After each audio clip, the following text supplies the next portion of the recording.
C'est une scène plutôt rare en Israël.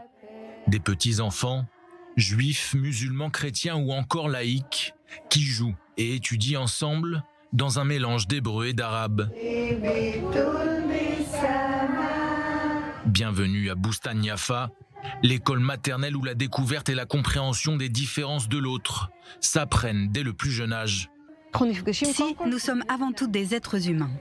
Cet établissement alternatif situé à Jaffa a été fondé par Ora et Iyab Balcha afin de promouvoir une éducation basée sur la tolérance. Nous fêtons Noël par exemple, mais aussi les fêtes musulmanes ainsi que les fêtes juives. Peu importe sa confession, l'enfant ici va au-delà, il accepte tout le monde et c'est très important. Ora est de confession juive originaire de Galilée. Iyab, lui, est musulman. Il est né et a grandi à Jaffa. Les deux se sont rencontrés il y a 17 ans lors d'un séjour dans le Sinaï égyptien. L'amour n'a pas d'identité, ni juive, ni arabe, ni chrétienne, il est universel. Coup de foudre immédiat, ils ne se sont plus jamais quittés depuis. De cette union sont nés 3 enfants, mais aussi ce projet éducatif grâce à Nour, leur fils aîné. On lui parlait dans les 2 langues, moi en arabe et ma femme en hébreu. On s'est rendu compte qu'il se développait bien, mais à un certain moment, nous avions besoin d'un cadre qui lui permette de continuer son développement. C'est comme ça que l'idée de créer une crèche en 2 langues nous est venue. Des fois, on ne choisit pas les choses, ce sont les choses qui nous choisissent. C'est donc sous la houlette de 2 maîtresses par classe, l'une ne parlant qu'hébreu et l'autre ne s'exprimant qu'en arabe, que les enfants s'éveillent. Les plus jeunes n'ont que quelques mois, les plus âgés 7 ans.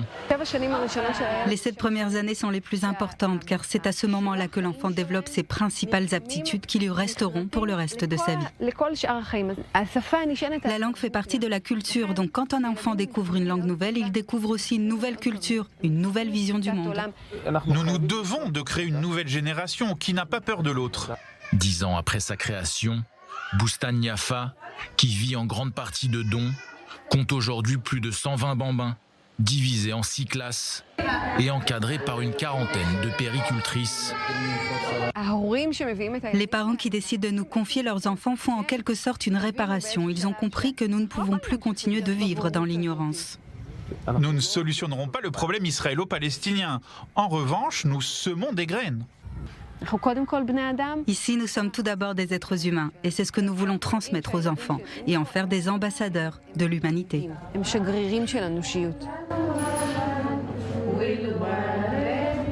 Alors que le processus de paix entre Israéliens et Palestiniens semble être dans l'impasse, ces futurs ambassadeurs pourraient être synonymes d'espoir pour les 2 peuples.